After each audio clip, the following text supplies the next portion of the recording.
नमस्कार साथियों। स्वागत है आप सभी का आपके अपने YouTube channel exam hall warriors में।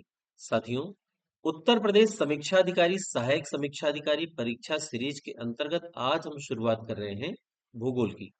साथियों, भूगोल के अंतर्गत सबसे पहले हम डिस्कस करेंगे भारत के भूगोल की और इसके अंतर्गत यूपी आरओ एआरओ परीक्षा में अभी तक जितने भी प्रश्न पूछे गए हों, चाहे वो प्री के हों या मेंस के हों, सिलसिलेवार तरीके से उन सारे प्रश्नों को हम डिस्कस करेंगे और इस प्रकार उसकी चर्चा करेंगे, विस्तृत व्याख्या करेंगे कि आने वाले समय में जब भी उन टॉपिक से प्रश्न पूछे जाते हैं तो सारे प्रश्न आसानी से हल हो जाए। तो इसके अंतर्गत सबसे पहले हम चलिए शुरुआत करते हैं। पहला प्रश्न देखिए, पूछ रहा है कि भारत के निम्नलिखित राज्यों के समूहों में से कौन सा समूह पाकिस्तान से सीमा बनाता है? किससे सीमा बनाता है? पाकिस्तान से। तो ये आपका जो प्रश्न है भारत की अंतरराष्ट्रीय सीमाओं से रिलेटेड प्रश्न है और इससे कई बार आपके प्रश्न पूछे जाएंगे। कभी आपसे पाकिस्तान से पूछेगा, कभी म्यांमार बांग्लादेश से पूछेगा। तो आपको इसके लिए तैयार रहना पड़ेगा। देखिए, आपकी सुविधा के लिहाज से मैंने इंडिया का जो मैप है ये यहाँ पे सेट कर दिया है। आप इसे देख के भी अंदाजा लगा सकते हैं। एक चीज मैं आपको बताना चाहूंगा कि ये जो प्रश्न है ये 2001 में पूछा था प्री में।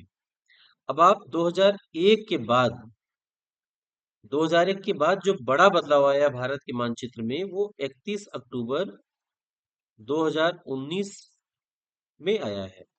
ठीक है, 31 अक्टूबर 2019 में आया है, जब जम्मू कश्मीर और लद्दाख को एक अलग केंद्र शासित प्रदेश का दर्जा दिया गया है। तो आइए इस क्वेश्चन को देखते हैं। पाकिस्तान से सीमा बनाने वाले कौन कौन से भारतीय राज्य हैं? अब ये नया मैप आपका मैंने ऐड किया है। ये देखिए, ये लद्दाख है। लद्दाख के बाद ये जम्मू कश्मीर, पंजाब, राजस्थान, गुजरात। लद्दाख, जम्मू कश्मीर, पंजाब, राजस्थान, गुजरात, ये 5 भारतीय राज्य ऐसे हैं जो पाकिस्तान से सीमा बनाते हैं। तो ऑप्शन में देखिए, पंजाब, जम्मू कश्मीर, राजस्थान, गुजरात। ये वैसे भी इस ऑप्शन को देख के आप अंदाजा लगा सकते हैं। अब क्वेश्चन पूछेगा, अपडेटेड क्वेश्चन पूछेगा, इसकी व्याख्या देखिए। देखिए, भारत की जो अंतरराष्ट्रीय सीमाएं हैं ये 9 देशों से लगती हैं। ठीक, इनमें कुछ देश ऐसे हैं जो पूरी तरह से स्थलीय सीमा बनाते हैं, जैसे पाकिस्तान हो गया, अफगानिस्तान हो गया, चीन, नेपाल, भूटान, म्यांमार। ये सब क्या है? शुद्ध रूप से स्थलीय सीमाएं बनाते हैं। बांग्लादेश स्थलीय भी है और जलीय भी है। श्रीलंका ऐसा देश है और मालदीव ऐसा देश है जिनकी केवल समुद्री सीमा है। ठीक है। एक क्वेश्चन आपसे ये पूछा जाता है कि भारत की सबसे लंबी भूमि सीमा किससे है? तो ये बांग्लादेश है। कितनी है? 4096.7 किलोमीटर। और सबसे छोटी भूमि सीमा अफगानिस्तान से है, 106 किलोमीटर। तो आपको ये प्रश्न याद रखना होगा। पाकिस्तान से लगने वाली भारत की अंतरराष्ट्रीय सीमा लगभग 3323 यानी 3323 किलोमीटर है, जो वर्तमान में अगर देखा जाए तो लद्दाख, जम्मू कश्मीर, पंजाब, राजस्थान, गुजरात, इन 5 राज्यों और केंद्र शासित प्रदेशों से संलग्न है। मैंने बताया कि 31 अक्टूबर 2019 को लद्दाख और जम्मू कश्मीर को अलग केंद्र शासित प्रदेश का दर्जा दिया गया है। ठीक है। अगला क्वेश्चन, निम्नलिखित में किस राज्य की सीमा बांग्लादेश से नहीं मिलती है? ध्यान रखिएगा, प्रश्न में मिलती है और नहीं मिलती है, इसको खास तौर से ध्यान दीजिएगा। ऑप्शन दे रहा मेघालय, त्रिपुरा, मणिपुर, मिजोरम। तो इसमें बांग्लादेश की जो सीमा है ये मेघालय से भी मिलती है, त्रिपुरा से भी मिलती है, मिजोरम से मिलती है, मणिपुर से नहीं मिलती। तो इसका उत्तर क्या हो जाएगा? मणिपुर। अच्छा, अब एक चीज देखिए कि किससे मिलती है। देखिए, ये आपका आसाम है, ये आपका बांग्लादेश है, ये जो है ये बांग्लादेश है। ठीक है, ये आपका बांग्लादेश वाला हिस्सा है। तो इसमें त्रिपुरा से भी मिल रहा है, मिजोरम से भी मिल रहा है, मेघालय से भी मिल रहा है, आसाम से भी मिल रहा है। ठीक है, असम, मेघालय, त्रिपुरा, मिजोरम और इधर पश्चिम बंगाल से भी मिल रहा है। तो आसाम, आसाम, मेघालय, त्रिपुरा, मिजोरम, ये नॉर्थ ईस्ट के स्टेट हैं जिनसे बांग्लादेश की सीमा टच करती है, और एक जो है नॉर्मल राज्य, ये है पश्चिम बंगाल। इतने राज्यों से इसकी सीमा लगती है। तो ये क्वेश्चन आपको अच्छे से याद रखना है। इसकी व्याख्या यहाँ देख लीजिए। देखिए, भारत बांग्लादेश की सीमा कुल 4096.7 किलोमीटर लंबी है। ठीक है, कितनी है? 4096.7 किलोमीटर। और ये 5 राज्यों से लगती है। कितने राज्यों से? 5 राज्यों से। 5 राज्यों से लगती है। अ, मिजोरम, त्रिपुरा, असम, मेघालय, पश्चिम बंगाल, जैसा मैंने बताया है। मणिपुर की सीमा बांग्लादेश से नहीं बल्कि म्यांमार से लगती है। इस लिहाज से उत्तर क्या होगा? मणिपुर। अगला क्वेश्चन, हिमालय में त्रिशूल शिखर के संदर्भ में निम्नलिखित में से कौन सा या से कथन सही है? ये पूछा है यूपीआरओ यारो मेंस 2021 में, अभी हाल ही में पूछा है। ये आपका त्रिशूल शिखर है। 1 2 3। पहला दे रहा है कि उत्तराखंड के बागेश्वर जिले में स्थित है। उत्तराखंड के बागेश्वर जिले में स्थित है, एकदम सही है। त्रिशूल शिखर जो है उत्तराखंड के बागेश्वर जिले में स्थित है। दूसरा दे रहा है यह चोटी 7500 मीटर से भी अधिक ऊंची है। अब देखिए, बागेश्वर जिले में स्थित है। त्रिशूल की जो ऊंचाई है ये 7120 मीटर है। 7120 मीटर। तो ये क्या दे रहा है? यह चोटी 7500 मीटर से भी अधिक ऊंची है, तो ये गलत हो जाएगा। 7120 मीटर तो 7500 मीटर से कम है, तो ये गलत हो जाएगा। अब कह रहा है नीचे दिए गए कूट में से सही उत्तर चुनिए। केवल एक, केवल दो, दोनों एक और दो, न तो एक न ही दो। तो इसमें क्या हो जाएगा? केवल पहला सही है, तो ऑप्शन ए हो जाएगा।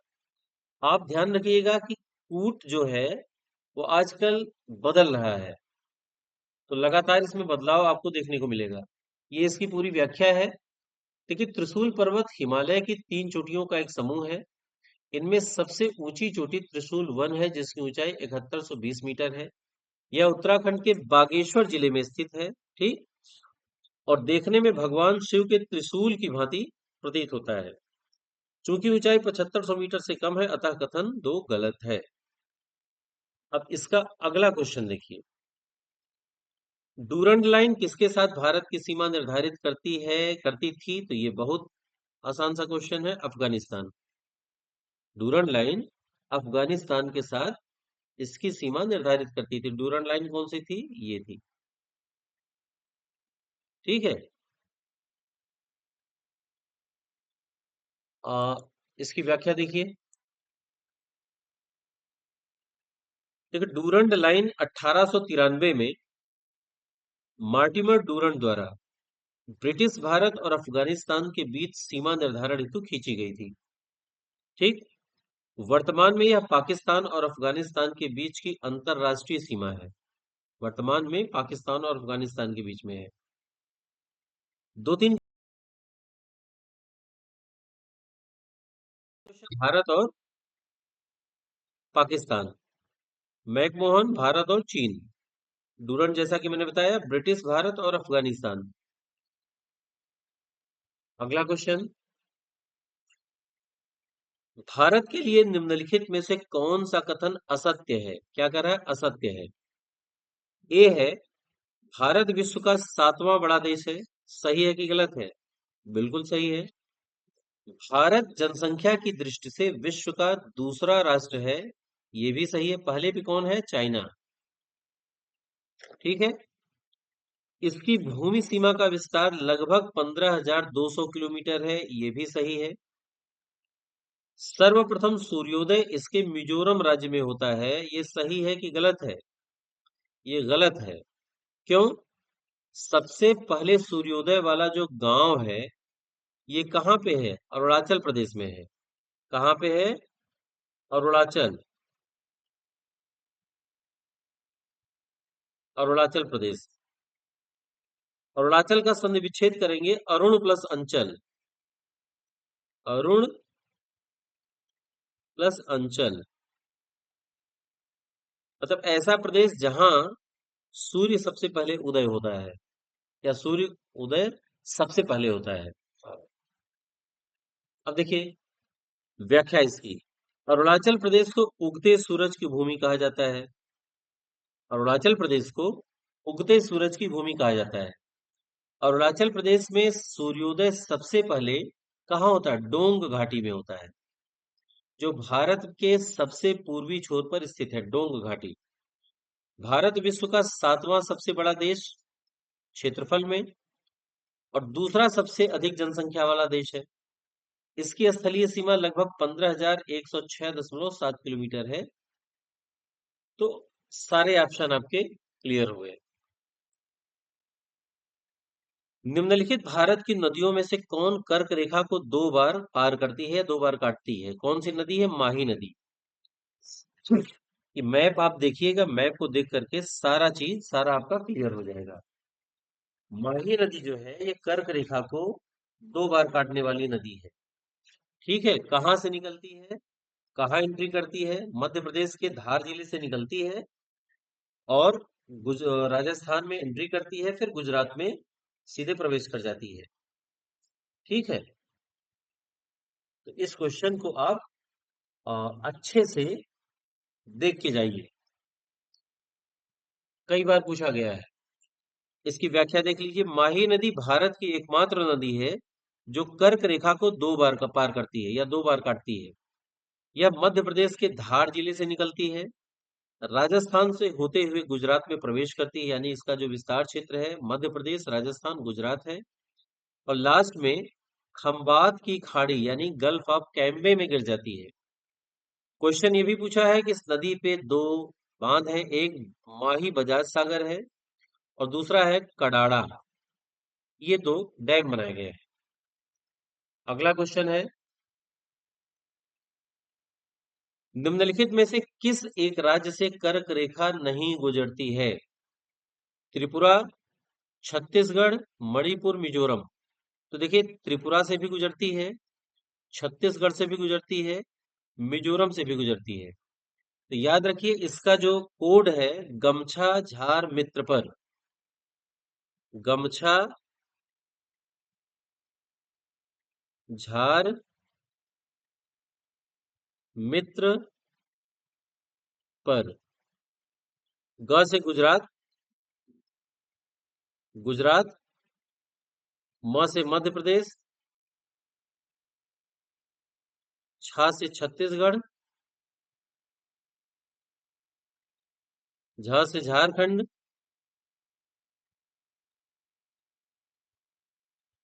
मी से मिजोरम, त्र से त्रिपुरा, और पश्चिम बंगाल। गुजरात, मध्य प्रदेश, छत्तीसगढ़, मिजोरम, झारखंड, त्रिपुरा, पश्चिम बंगाल। और कोई राज्य है?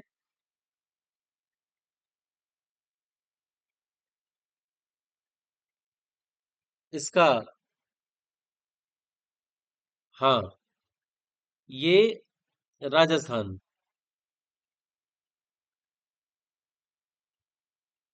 अब आप बाएं से दाएं के क्रम में देखेंगे तो सबसे पहले गुजरात आएगा, फिर राजस्थान आएगा, फिर मध्य प्रदेश, छत्तीसगढ़, झारखंड, पश्चिम बंगाल, ठीक है, त्रिपुरा, मिजोरम। ये आपका बाएं से दाएं का क्रम हो जाएगा। इसको मैंने एकदम क्लियर कर दिया है।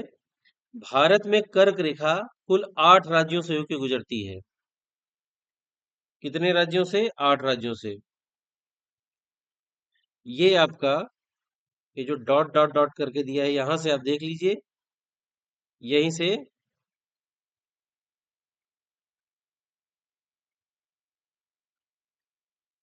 हो सकता है लाइन थोड़ा इधर उधर हो जाए, लेकिन ये आप मैप में देखेंगे। देखिए, गुजरात, राजस्थान, मध्य प्रदेश,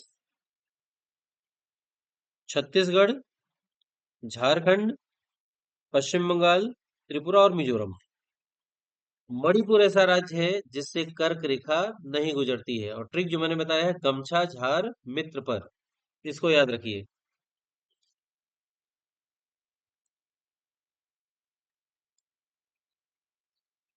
निम्नलिखित में से कौन सा दर्रा पश्चिमी घाट पर्वत श्रृंखला में नहीं है? पश्चिमी घाट पर्वत श्रृंखला में नहीं है कौन सा दर्रा?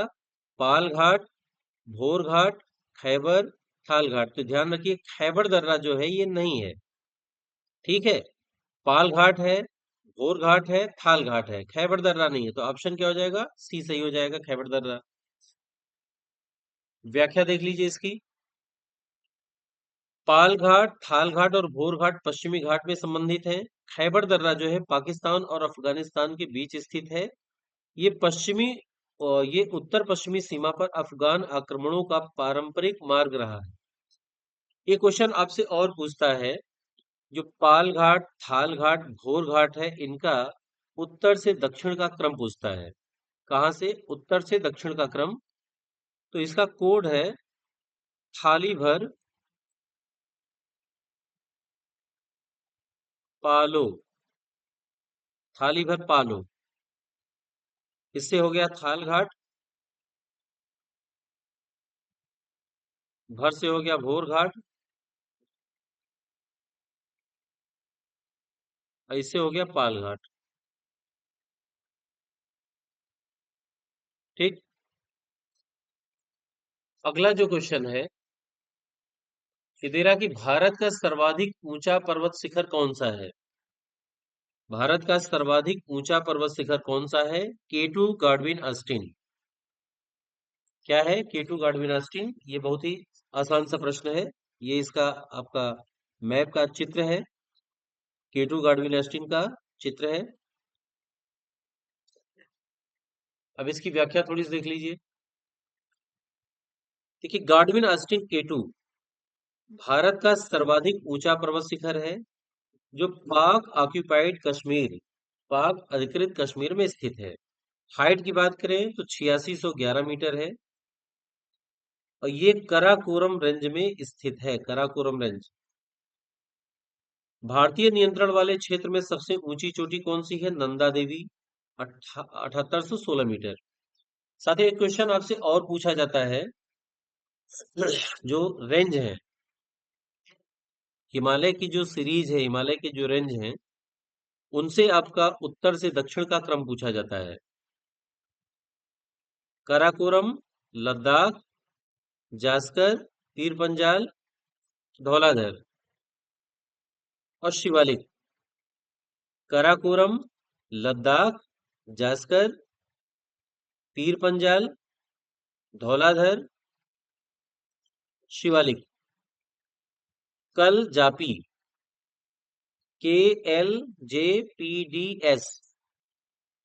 KLJPDS, इसको याद रखिए। काराकोरम, लद्दाख, जास्कर, पीर पंजाल, धौलाधर, शिवालिक।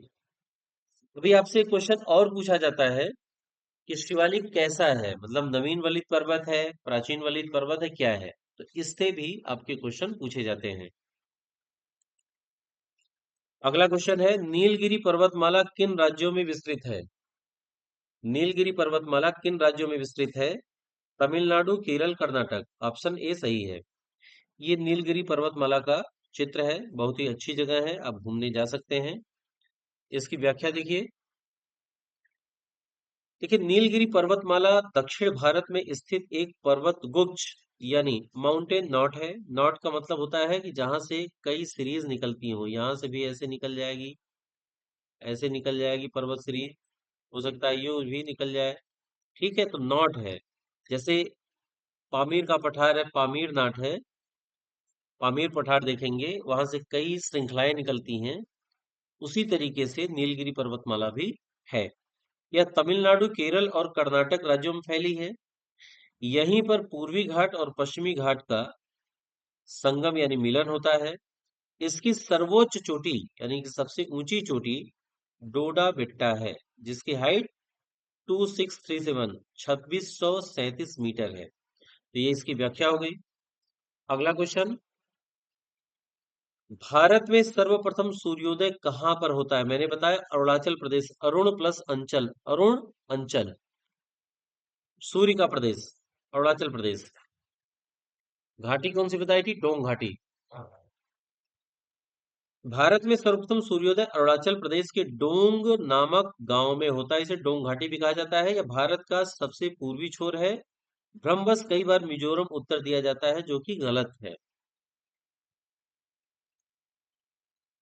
अगला क्वेश्चन, क्षेत्रफल की दृष्टि से भारत का विश्व में कौन सा स्थान है? तो साथियों, आपने पढ़ा है 7वां स्थान है। अब पहला, दूसरा, तीसरा, चौथा, पांचवा, छठवां कौन है, ये आपको ध्यान में रखना होगा। तो इसकी सीधे तौर पे व्याख्या देख लीजिए, रूस से लेकर के। भारत का विश्व में क्षेत्रफल के लिहाज से 7वां स्थान है।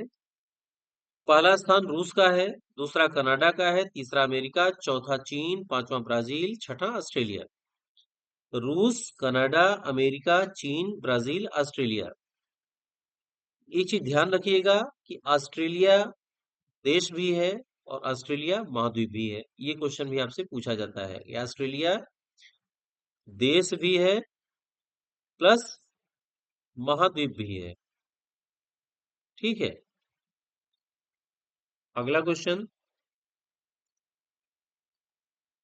भारत विश्व के कुल क्षेत्रफल का लगभग कितना प्रतिशत भूभाग अधिकृत करता है? तो 2.4%।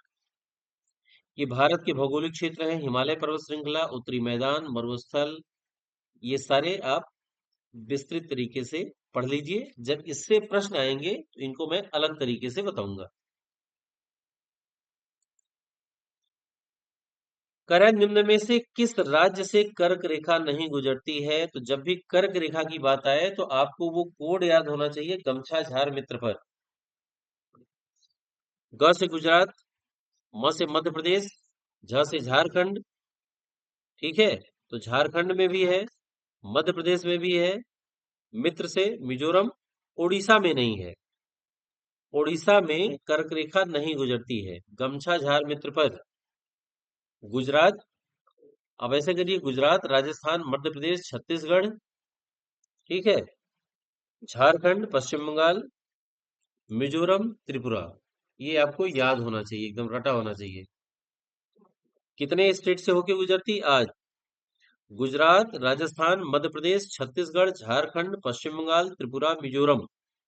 गमछा झार मित्र पर उड़ीसा से कर्क रेखा नहीं गुजरती है। एक बेहद इंपॉर्टेंट क्वेश्चन है, भारतीय मानक समय रेखा किस देशांतर पर आधारित है?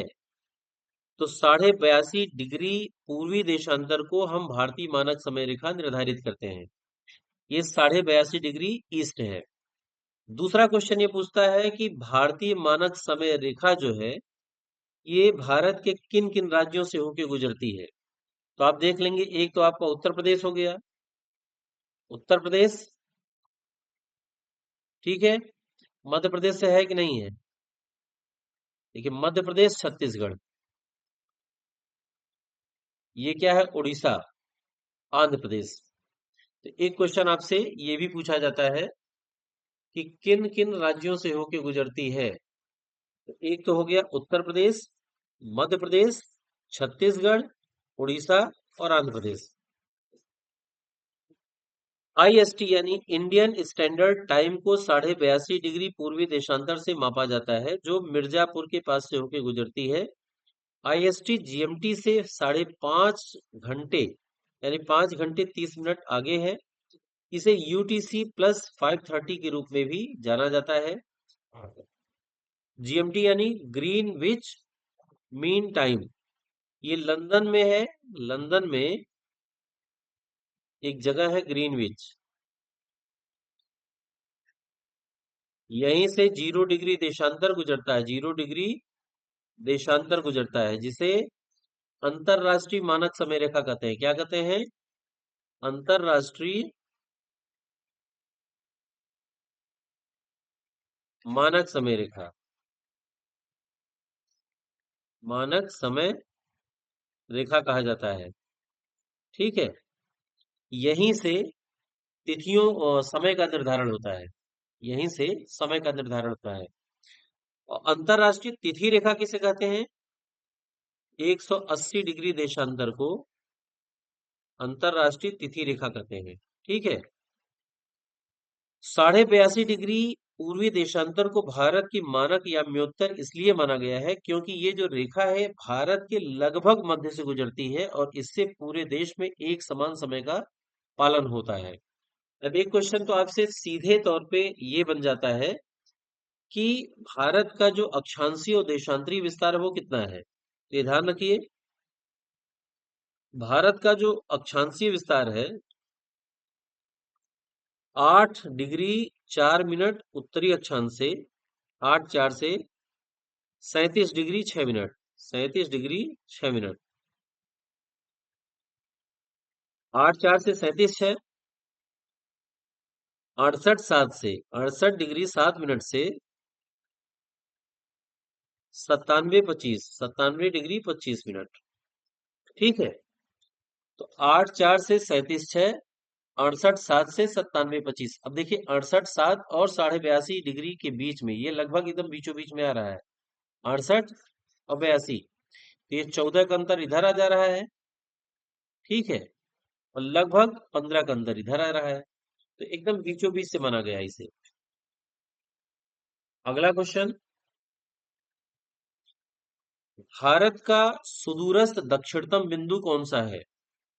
Kanyakumari, car Nicobar, Indira point, port Blair. तो इंदिरा पॉइंट यहाँ का सुदूरस्थ दक्षिणतम बिंदु कौन सा है? सुदूरस्थ का मतलब क्या होता है कि जो भारत की केवल स्थलीय सीमा नहीं, भारत की मुख्य भूमि के अलावा जो भारत का सागरीय विस्तार है, जो अंडमान निकोबार में है, ठीक है, वहां की बात हो रही है। तो जब सुदूरस्थ दक्षिणतम बिंदु की बात आएगी तो कन्याकुमारी नहीं होगा, ये इंदिरा पॉइंट हो जाएगा। अब इंदिरा पॉइंट कहाँ पे है? ग्रेट निकोबार में है। अब इसको देख लीजिए। देखिए, भारत का सुदूर दक्षिणतम बिंदु इंदिरा पॉइंट जो कि ग्रेट निकोबार द्वीप में है, अंडमान निकोबार के अंडमान निकोबार के ग्रेट निकोबार द्वीप में है। ये 6 डिग्री 4 मिनट उत्तरी अक्षांश पर स्थित है। ठीक है, 6 डिग्री 4 मिनट। भारत की मुख्य भूमि का सबसे दक्षिणी बिंदु कन्याकुमारी यानी केप कोमोरिन, ये थोड़ा सा आप चेक करिएगा। जो मैंने बताया 8 4 से 37 6, ये 8 4 मुख्य भूमि की बात करता है या सागरी सीमा की बात करता है, आप इसे चेक करिएगा। भारत की मुख्य भूमि का सबसे दक्षिणी बिंदु कन्याकुमारी, जिसे केप कोमोरिन भी कहा जाता है, ये तमिलनाडु राज्य में स्थित है। ठीक है, यह हिंद महासागर, बंगाल की खाड़ी और अरब सागर के संगम यानी मिलन पे स्थित है। अगला क्वेश्चन, भारत का सुदूर उत्तरतम बिंदु कौन सा है? दक्षिणतम बिंदु आपने पढ़ दिया, अब उत्तरतम बिंदु पूछ रहा है। उत्तरतम लद्दाख, सियाचिन ग्लेशियर, किबिथु, इंदिराकोल। उत्तरतम क्या है? इंदिराकोल है। आप इस मैप को अच्छे से देख लीजिएगा, व्याख्या देख लीजिए। भारत का सुदूर उत्तरतम बिंदु इंदिराकोल है, जो सियाचिन ग्लेशियर के निकट लद्दाख में स्थित है। तो एक हो गया इंदिराकोल, एक हो गया Indira point. Indira point, Indira point दक्षिणतम है, इंदिरा कोल जो है, इंदिरा कोल उत्तरतम है। वे क्वेश्चन आपसे केबीसी में पूछा था कि इंदिरा कोल जो नाम पड़ा है ये किसके नाम पे पड़ा है? ये इंदिरा गांधी जी के नाम पे पड़ा है या और किसी नाम पे पड़ा है? तो इंदिरा कोल का जो नाम है 1912 में बुलक वर्कमैन द्वारा देवी लक्ष्मी के एक नाम पे रखा गया था। जैसा कि आप जानते हैं लक्ष्मी जी का पर्यायवाची इंदिरा भी होता है। अगला क्वेश्चन है, भारत का सुदूर पश्चिमी बिंदु कौन सा है? सुदूर पश्चिमी बिंदु, तो ये कच्छ, लखपत, गुहार मोती, द्वारका। तो ये क्या है? गुहार मोती। पश्चिम में गुजरात है। गुहार मोती कहाँ है? गुजरात में।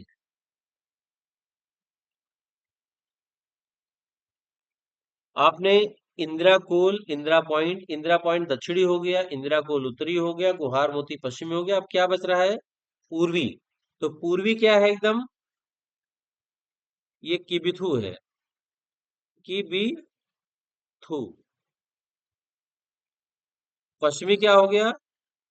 ये गुहार मोती हो गया। उत्तरी क्या हो गया? इंदिरा कोल हो गया।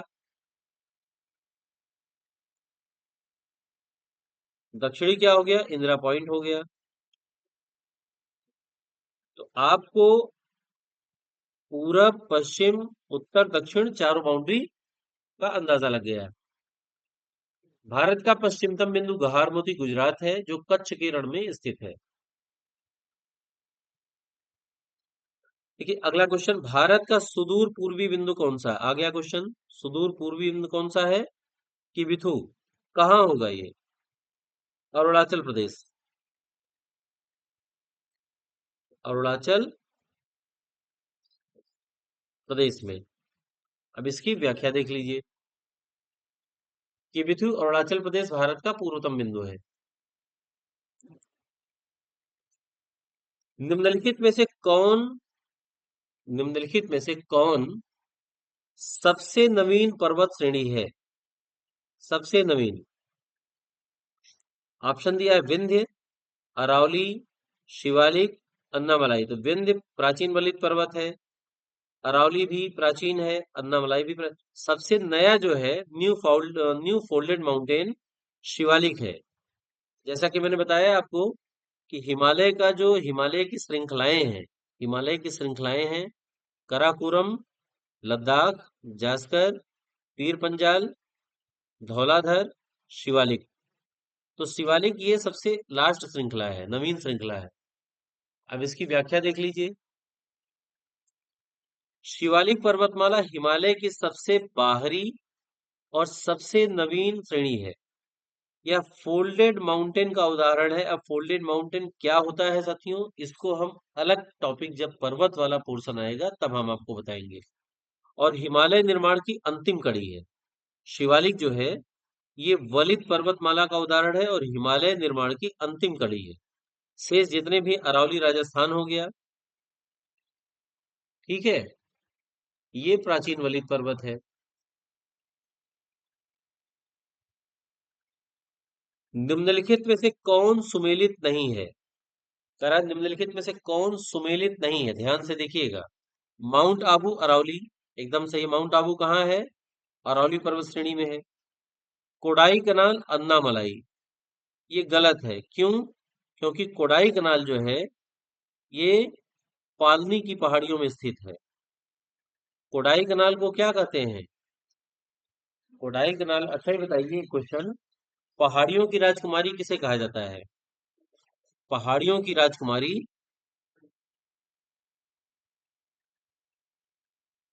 पहाड़ियों की राजकुमारी किसे कहा जाता है? आप ये बताइए। पहाड़ियों की राजकुमारी उडक मंड नीलगिरी पर्वत श्रेणी में है। एकदम सही है। उडकमंड जो है नीलगिरी श्रेणी में है।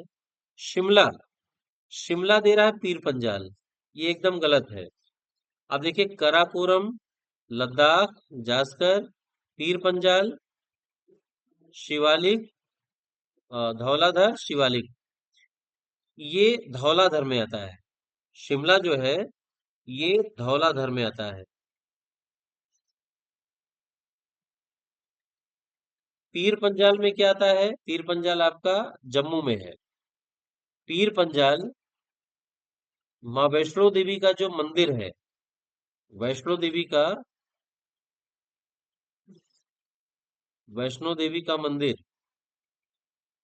ये पीर पंजाल श्रेणी में स्थित है, पीर पंजाल में है। ठीक है, पीर पंजाल श्रेणी है। और वैष्णो माता का मंदिर अगर पूछा जाए कि किस चोटी पर स्थित है, तो आप क्या कहेंगे? त्रिकूट पर्वत शिखर, त्रिकूट। ठीक है। तो आप देखिए कि कोडाई कनाल अन्नामलाई नहीं बल्कि पालनी में है, तो ये भी आपका गलत हो गया, सुमेलित नहीं है। शिमला पीर पंजाल में नहीं, धौलाधर में, तो ये भी आपका सुमेलित नहीं है। तो इसमें जो आपका हो जाएगा बी और डी, ये दो दो, तो ये विवादित प्रश्न हो जाता है। आप इसकी व्याख्या देख लीजिए। कोडाई कनाल पालनी पहाड़ियों में स्थित है, न कि अन्नामलाई में, ठीक है। शिमला जो है धौलाधर श्रेणी में स्थित है, न कि पीर पंजाल में। इसलिए बी और डी दोनों सुमेलित नहीं है, ठीक है। अगला क्वेश्चन, निम्नलिखित में से कौन सा हिमनद सबसे बड़ा है? सियाचिन, बालतोरो, चोगोलुंगमा, बियाफो। ये क्वेश्चन आपसे बहुत ही इंपॉर्टेंट है, और ये क्वेश्चन कई बार आपसे पूछा गया है। कभी ये तो आसान सा प्रश्न है, इंपॉर्टेंट है लेकिन आसान है। आप इसमें सीधे सियाचिन मार देंगे। क्यों? क्योंकि सियाचिन सबसे बड़ा हिमनद है। अब बात करता है इसी जो ग्लेशियर है इनका उत्तर से दक्षिण का क्रम पूछता है, उत्तर से दक्षिण का क्रम, ठीक है। अगर उत्तर से दक्षिण एक BATURA बातूरा, BATURA बातूरा ग्लेशियर, बातूरा ग्लेशियर। उसके बाद आता है Hispar glacier, HISPAR, Hispar glacier. इसके और उत्तर में, इसके और दक्षिण में, ये साथ साथ देखिए दक्षिण में भी बढ़ रहा है और साथ साथ पूरब में भी बढ़ रहा है। उत्तर से दक्षिण, साथ में पश्चिम से पूरब भी है, ठीक है। सबसे पहले तो उत्तर से दक्षिण के क्रम में है, और लगातार जैसे ऐसे क्रम में भी है, और लगातार ये ऐसे, जैसे एक यहाँ है तो दूसरा यहाँ, तीसरा यहाँ। तो आप देख रहे हैं कि ये पूरब से, ये पश्चिम से पूरब भी बढ़ रहा है और उत्तर से दक्षिण भी बढ़ रहा है। तो इस बार के पास बियाफो आता है, BIAFO, बियाफो ग्लेशियर, ठीक है। इसी तरीके से बालतोरो ग्लेशियर है, बालतोरो।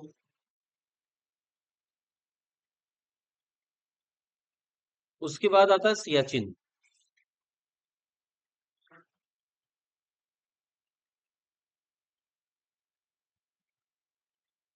सियाचिन ग्लेशियर।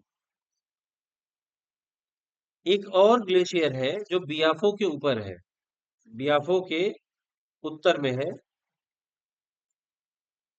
SKAMRI, इस्कामरी, इस्कामरी glacier.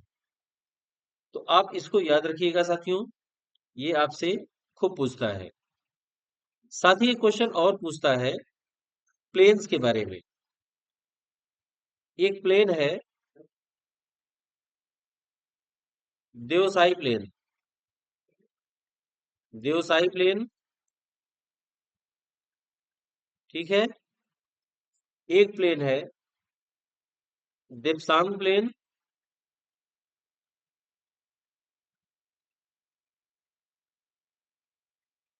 एक है soda plain.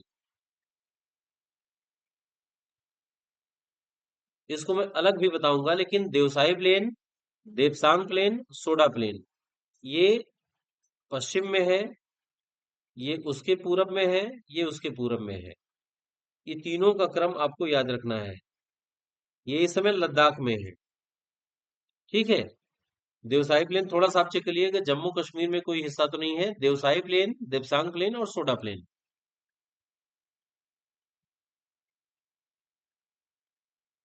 Siachen glacier Bharat का सबसे बड़ा हिमनद है। यह काराकोरम पर्वतमाला में स्थित है और सामरिक लिहाज से अत्यंत महत्वपूर्ण है। मेघालय का पठार भाग है हिमालय श्रेणी का, प्रायद्वीपीय खंड का, पूर्वी घाट का, सतपुड़ा श्रेणी का। तो ये बहुत इंपॉर्टेंट क्वेश्चन है, कई बार आपसे पूछा गया है। मेघालय का पठार किसका भाग है? प्रायद्वीपीय खंड का। इसकी व्याख्या देख लीजिए। मेघालय का जो पठार है, ये प्रायद्वीपीय पठार डेक्कन प्लेटू का ही एक पूर्वोत्तर विस्तार है। इसमें गारो, खासी, जैंतिया, गारो, खासी, जैंतिया, यही इसका पश्चिम से पूरब का क्रम भी है, पश्चिम से पूरब का क्रम भी है। गारो खासी जयंतिया एक जनजाति भी, गारो खासी जयंतिया पहाड़ी भी है। ठीक है। तो साथियों, ये आज के प्रश्न थे। क्योंकि एक बार में इससे ज्यादा प्रश्न करेंगे तो थोड़ा अटपटा सा लगेगा, बोरियत भी होगी, पढ़ने में भी उतनी आसानी नहीं रहेगी। तो ये सारे प्रश्नों को आप अच्छे से देख लीजिए, और इनके आधार पे आप अपने तरीके से भी सारे प्रश्नों को सॉल्व कर सकते हैं, हल कर सकते हैं, और अपने हिसाब से कोड बना सकते हैं। ये ज्योग्राफी सीरीज का भारत के भूगोल का पहला वीडियो है। वीडियो कंटिन्यू रहेगा साथियों, तब तक कंटिन्यू चलेगा जब तक ये कवर नहीं हो जाता है। वीडियो लेट में आता है, मैं मानता हूँ, क्योंकि सर्विस करने के साथ साथ वीडियो डालना आसान नहीं होता है, समय कम मिलता है। इस समस्या को आप समझ सकते हैं कि कोई भी सर्विस करने के साथ साथ ये लगातार पढ़ाना, वीडियो डालना बेहद ही मुश्किल काम होता है। फिर भी मैं प्रयास करता हूँ कि आपके लिए उन सारे टॉपिक को मैं ले आऊं जो आपको एग्जाम पास करने में मददगार साबित हो सकते हैं। तब तक के लिए जय हिंद, जय भारत, वंदे मातरम।